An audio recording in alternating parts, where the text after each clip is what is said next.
नहीं नहीं मनीष जी, राहुल की बात की इन्होंने। तो राहुल ने अभी इसको जेल बहुत पहले भेज देना चाहिए था।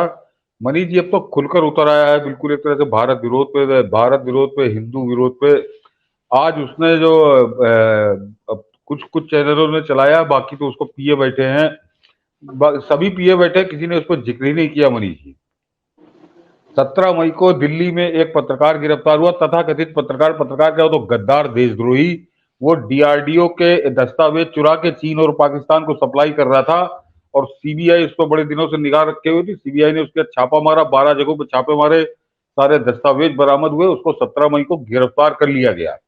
और वो अमेरिका की मनीष जी किसी वेबसाइट के यहाँ पे करेस्पॉन्डेंट बना हुआ था, उसका वो कार्ड लिए हुआ था कि मैं अमेरिका की इस वेबसाइट का पत्रकार हूँ।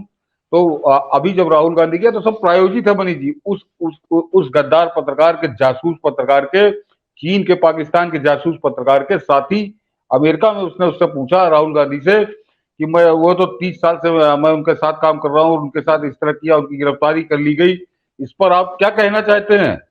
तो मनीष जी राहुल गांधी ने बड़ी बेशर्मी के साथ जवाब दिया, सर ये समझ लीजिए कि ये उदाहरण है कि उत्तर हिंदुस्तान में पत्रकारिता की क्या हालत है, और प्रेस की स्वतंत्रता को कितना खत्म कर दिया गया है।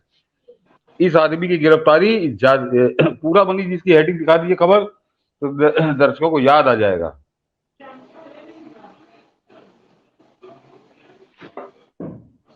खुफिया जानकारी बेचने के आरोप में सीबीआई की कार्रवाई, रक्षा मामले के पत्रकार और नौसेना के पूर्व कमांडर गिरफ्तार। ऐसे लोग रक्षा मामले के जानकार, और ये जेम्स राय जो था ऐसे दलों को अपने चैनल का रिपोर्टर बनाता था। कई बार जो आर्मी ऑफिसर का फेल्योर बेटा, जो कभी पास ना करने वाला आवारा टाइप का बेटा नेताओं के, इसीलिए ऐसे लोग रखे जाते थे, जो ये साक्ष्य सतीश जी लेके आ रहे हैं जी। और मनीष जी इस जासूस की गिरफ्तारी पर राहुल गांधी अमेरिका में कह रहा है कि समझ लीजिए कि प्रेस की स्वतंत्रता को किस तरह से हिंदुस्तान में खत्म किया जा रहा है। ये चीन का जासूस, चीन और पाकिस्तान को डीआरडीओ के दस्तावेज बेच रहा था, और इसके लिए वो राहुल गांधी वहां पे मातम कर रहा है, अमेरिका में जाके अमेरिका में अपनी छाती पटक रहा है, अपनी खोपड़ी पटक रहा है कि इस आदमी को गिरफ्तार कर लिया गया तो प्रेस की स्वतंत्रता की बड़ी हत्या हो गई। तो ये सोच लीजिए कि इसका चरित्र क्या है, इसका चेहरा क्या है, इसके मन में भारत के प्रति कितना जहर भरा हुआ है। ये देश की सुरक्षा इसके लिए कोई मायने नहीं रखती। ये जो एक देश का दुश्मन, आस्तीन का सांप जो पकड़ा गया, उसके गम में ये पाकिस्तान में जाकर मोदी सरकार के खिलाफ जहर उगल रहा है। ये कह रहा है कि मोदी सरकार प्रेस की स्वतंत्रता खत्म किए दे रही है, यानी इसके हिसाब से इस देश के पत्रकारों को देश के साथ गद्दारी करने का लाइसेंस मिल जाना चाहिए। एक कानून बना दे मोदी सरकार कि अगर देश का पत्रकार है तो वो देश के साथ गद्दारी कर सकता है, सेना के दस्तावेज सारे उठाकर चीन और पाकिस्तान को बेच सकता है। राहुल गांधी ये मांग कर रहा है अमेरिका जाके, जरा उसकी बातों का मतलब समझिए। और इस तरह के बयान देकर जब वो अमेरिका में जाके सुर्खियां बटोरता है, तो मनीष जी जो ऑलरेडी यहाँ गद्दारी कर रहे हैं देश में इस तरह के आस्तीन के सांप पल रहे हैं, उनको वो दूध पिला रहा है। उनको एक तरह से उनका मनोबल बढ़ा रहा है, उनको हौसला दे रहा है कि घबराओ मत, हम तुम्हारे लिए खड़े हैं। जो जाके अमेरिका तक इस मोदी के खिलाफ जहर उगलेंगे, तुम केवल गद्दारी करते रहो, चीन और पाकिस्तान को दस्तावेज देते रहो। ये विवेक रघुवंशी के लिए अमेरिका में किया गया, अमेरिका के प्रेस क्लब में बाकायदा प्रेस कॉन्फ्रेंस करके मनीष जी इसने कहा है, वाशिंगटन डीसी में शायद हुई है इसकी प्रेस, कि वहां पर इसने बाकायदा प्रेस कॉन्फ्रेंस, यानी समझिए जो इसने जहर उगला है वो पूरे अमेरिका में छपेगा। इस जासूस के लिए अमेरिका में आंसू बहाए जाएंगे।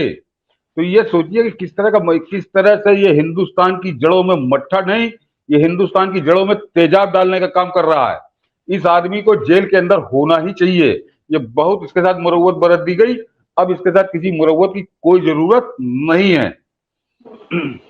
बिल्कुल। और देखिए कि जब देश रेल हादसा के लिए जो कुछ भी हुआ, उस हादसे पर जब पीड़ा में था, तो ये इस चीज को यूपी वहां भुना रहा था और कह रहा था कि हम जो हैं वो प्रेम बांटने वाले हैं।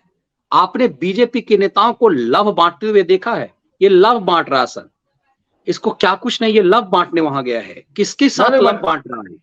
नहीं मनीष जी, राम और हनुमान पर नफरत, इसका जो चाणक्य है, वो आप पता नहीं कौन सा नाम एक नया रखा है आपने उस चिरकुट का, वो राम और हनुमान का मजाक उड़ा रहा है और ये वहां चीनियों के साथ लब बांट रहा है।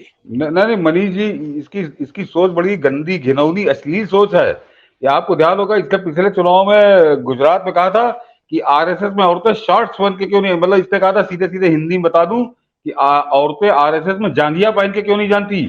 अरे इसको, ये औरतों को जांघिया पहन के देखना चाहता था, शॉर्ट्स, उसको अंग्रेजी में होते नवाब जादव का एक जुमला है, अन्यथा जिसको शॉर्ट्स कहते हैं उसको जांघिया कहते। तो ये चाह रहा है कि आरएसएस में औरतें जांघिया पहन के जाएं, ये देखना चाह रहा है। इतना घटिया, घिनौनी और अश्लील सोच का ये आदमी है। अरे अगर तुमको बड़ा जांघिया और शॉर्ट से तब प्यार है राहुल गांधी, तो सोनिया गांधी और प्रियंका गांधी को शॉर्ट पहना के घुमाओ कलेक्ट प्लेस में। सोनिया गांधी आया करे कांग्रेस की रैलियों में, जांघिया पहन के आया करे। जब तुमको आरएसएस में तुम औरतों को देखना चाहते हो जांघिया, तो फिर तुम कांग्रेस की रैली में सोनिया गांधी को भी जांघिया पहनाओ। तो ये बहुत घिनौनी, ये पूरी तरह से भारतीयता पर आक्रमण करने के मूड में है, और वो कर ही रहा है, मूड में नहीं है, ये पूरी तरह से उतर गया है मैदान में, और ये बाज नहीं आ रहा मनीष जी। और जिसका भी आपने बात किया, चाणक्य नहीं, वो